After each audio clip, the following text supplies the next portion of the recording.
first you want to do is grab a polyline, and you can do whatever you want with it. And now you're going to offset it. This is the command we're learning, offset. Now, what you can do is you can tell it however much you want. Let's go 4 inches, enter. There we go. Let's go 6 inches instead. Bam, there we go. Now that's the simple way to offset. You can cap it off now, and you can select all of your lines, join them, and extrude, and it should be a solid extrusion.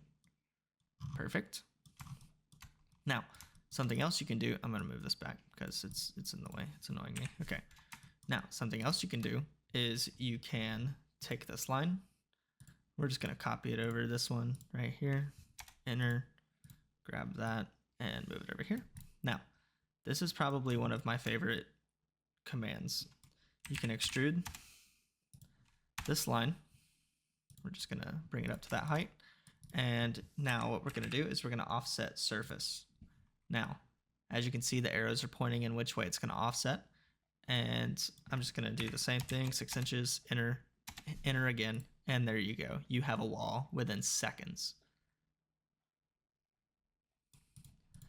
This is really great. I mean, this is like one of the quickest ways you can do this, right? I mean, just check this out, right? I don't like that one. So you have your curve.